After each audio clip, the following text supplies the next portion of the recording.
ಪ್ರೀತಿಯ ದ್ವಿತೀಯ PUC ವಿದ್ಯಾರ್ಥಿಗಳೇ, ಮತ್ತೊಮ್ಮೆ ನನ್ನ ಯೂಟ್ಯೂಬ್ ಚಾನಲ್ಗೆ ಸ್ವಾಗತವನ್ನು ಕೋರುತ್ತಿದ್ದೇನೆ. ಇವತ್ತು ನಡೆದಂತಹ ಎಕ್ಸಾಮ್ 2 ಕ್ವಶನ್ ಪೇಪರ್ ಯಾವುದು ಅಂತ ಹೇಳಿದರೆ ಸಬ್ಜೆಕ್ಟು ಬಯಾಲಜಿ ಕೋರ್ ಸಬ್ಜೆಕ್ಟ್ ಆಗಿರುತ್ತೆ. ಇದರ ಒಂದು ಕೀ ಆನ್ಸರ್ಗಳನ್ನು ಈಗ ನಾವು ನೋಡ್ತಾ ಹೋಗೋಣ. ಮಕ್ಕಳನ್ನು ಭೇಟಿ ಮಾಡಿದಾಗ ಹೇಳಿದಿಷ್ಟೇ, ಪೇಪರ್ ಹೇಗಿತ್ತು ಅಂದರೆ ಈಸಿಯಾಗಿತ್ತು ಸರ್, ಎಕ್ಸ್ಪೆಕ್ಟೇಷನ್ ಪ್ರಕಾರ ಡಯಾಗ್ರಾಮ್ಸ್ಗಳು ಬರಲಿಲ್ಲ ಅಂತ. ಸೆಲೆಕ್ಟ್ ದಿ ಕರೆಕ್ಟ್ ಆಲ್ಟರ್ನೇಟಿವ್ ಅಂತ ಇದೆ. MCQs 15 MCQsಗಳು ಕೊಡಲಾಗಿದೆ. ಕ್ವಶನ್ ನಂಬರ್ 1 ಸ್ಟೇಟ್ಮೆಂಟ್ 1 ಆ್ಯಂಡ್ 2 ಎರಡೂ ಕೂಡ ಇದೆ. ಇದರಲ್ಲಿ statement 1 is true and statement 2 is false ಅನ್ನುವಂಥದ್ದು ಸರಿಯಾದ ಉತ್ತರ ಆಗಿರುತ್ತೆ.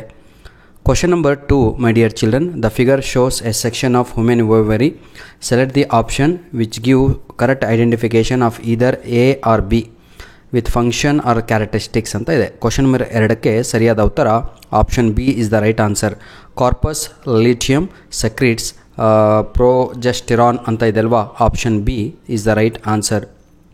ಕ್ವಶನ್ ನಂಬರ್ 3 ನೋಡೋಣ, ಆದರೆ ಮಗು ಮಾತ್ರ ಎಲ್ಲ ತಪ್ಪಾಗಿ ಬಂದಿದೆ ಅಲ್ವಾ. Which one of the following hormone is produced only during pregnancy ಅಂತ ಇದೆ.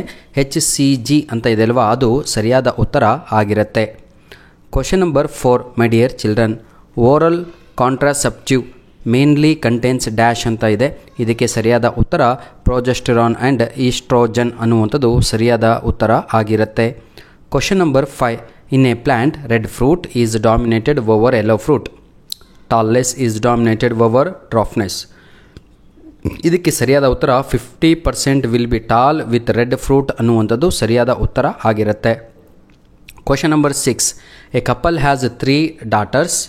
What is the possibility of them having a son next time ಅಂತ ಇದೆ. 50% ಅನ್ನುವಂಥದ್ದು ಸರಿಯಾದ ಉತ್ತರ ಆಗಿರುತ್ತೆ. Which one of the following characters was not chosen by Mendel ಅಂತ ಇದೆ. ಇದಕ್ಕೆ ಸರಿಯಾದ ಉತ್ತರ ನನ್ನ ಪ್ರೀತಿಯ ವಿದ್ಯಾರ್ಥಿಗಳೇ ಪೊಸಿಷನ್ ಆಫ್ ಪಾಡ್ ಅಂತ ಇದೆ ಅಲ್ವಾ, ಅದು ಸರಿಯಾದ ಉತ್ತರ ಆಗಿರುತ್ತೆ. ಕ್ವಶನ್ ನಂಬರ್ 8 ನೋಡೋಣ. RNA ಪಾಲಿಮೆರೇಸ್ ಅಂತ ಇದೆ ಅಲ್ವಾ, ಟ್ರಾನ್ಸ್ಕ್ರೈಬ್ಸ್ ಡ್ಯಾಶ್ ಅಂತ ಇದೆ. ಅದಕ್ಕೆ ಸರಿಯಾದ ಉತ್ತರ RNA ಅನ್ನುವಂಥದ್ದು ಸರಿಯಾದ ಉತ್ತರ ಆಗಿರುತ್ತೆ. ಕ್ವಶನ್ ನಂಬರ್ 9 ನೋಡೋಣ. Single step large mutation leading to speculation is called dash ಅಂತ ಇದೆ. ಸಾಲ್ಟೇಷನ್ ಅನ್ನುವಂಥದ್ದು ಸರಿಯಾದ ಉತ್ತರ ಆಗಿರುತ್ತೆ. ಹೆಮೋಜಾಯಿನ್ ಈಸ್ ಎ ಡ್ಯಾಶ್ ಅಂತ ಇದೆ. Precursor of haemoglobin is the right answer ಅಂತ ಮಗು ಬರೆದಿದೆ, ಆದರೆ ಅದು ತಪ್ಪು. ಆನ್ಸರ್ ಸರಿಯಾದದ್ದು ಯಾವುದಕ್ಕೆ? 10ಗೆ, that is toxin released from plasmodium infected cell ಅಂತ ಇದೆ ಅಲ್ವಾ, option C is the right answer for question number 10. Question number 11, ಇಲ್ಲೂ ಕೂಡ ಮಗು ರಾಂಗ್ ಆನ್ಸರ್ ಬರೆದು ಬಂದಿದೆ. Secondary treatment is mainly dash ಅಂತ ಇದೆ. ಬಯೋಲಾಜಿಕಲ್ ಪ್ರೋಸೆಸ್ ಅನ್ನುವಂಥದ್ದು ಸರಿಯಾದ ಉತ್ತರ ಆಗಿರುತ್ತೆ. Question number 12, main purpose of stirred tank bioreactor is dash ಅಂತ ಇದೆ. ಇದು ಕೂಡ ಮಗು ರಾಂಗ್ ಆನ್ಸರ್ ಬರೆದಿದೆ. Right answer is providing an aerobic condition for the culture is the right answer. Question number 13, my dear children, the capacity to generate a whole plant from any cells or explant is called as dash ಅಂತ ಇದೆ. ಅದಕ್ಕೆ potency is the right answer. Question number 14, identify the decomposer among the following in pond ecosystem ಅಂತ ಇದೆ ಅಲ್ವಾ, ಅದಕ್ಕೆ ಸರಿಯಾದ ಉತ್ತರ ಬಂದು ಪ್ರೀತಿಯ ವಿದ್ಯಾರ್ಥಿಗಳೇ ಆಪ್ಷನ್ D ಆಗಿ ಇರುತ್ತೆ. ಇಲ್ಲಿ ಮಗು ಕ್ವಶನ್ ನಂಬರ್ 12 ರಾಂಗ್ ಆನ್ಸರ್ ಬರೆದಿದೆ.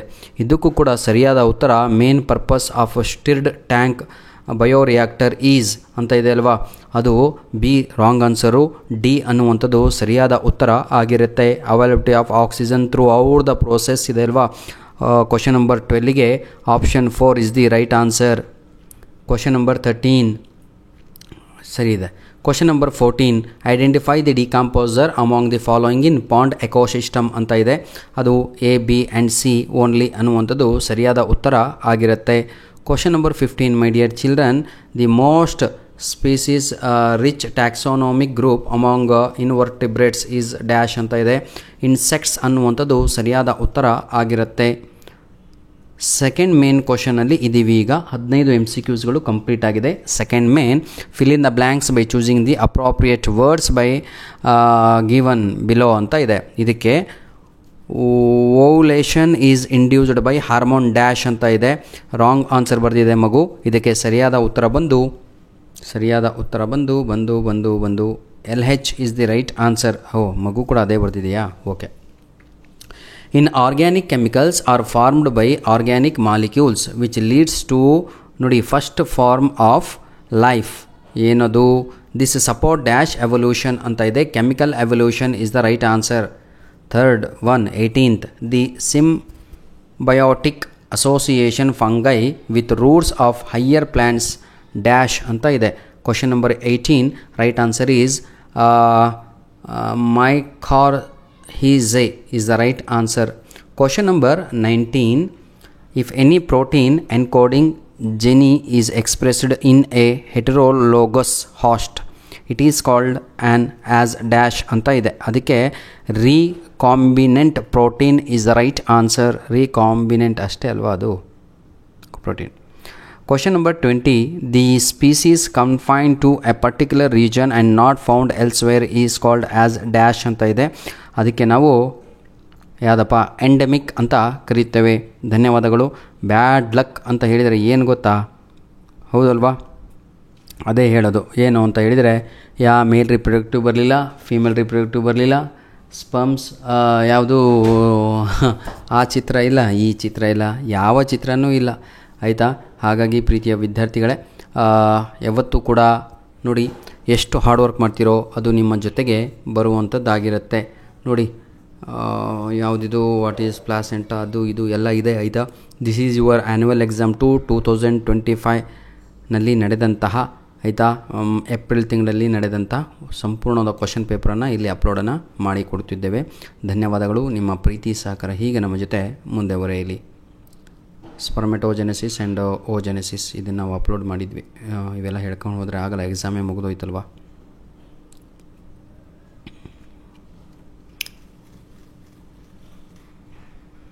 ಧನ್ಯವಾದಗಳು. ದಯವಿಟ್ಟು ಮುಂದಿನ ದಿನಗಳಲ್ಲಿ ತಮಗೆ ಏನೇ ಬೇಕಾದಲ್ಲಿ ತಾವುಗಳು ನಮ್ಮ ಒಂದು ಯೂಟ್ಯೂಬ್ ಚಾನಲ್ ಮುಖಾಂತರ ಹೆಲ್ಪನ್ನು ಪಡೆದುಕೊಳ್ಳಬಹುದು.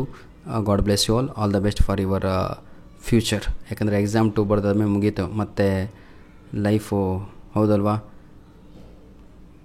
ಎಸ್, ಮುಗೀತು. ಧನ್ಯವಾದಗಳು.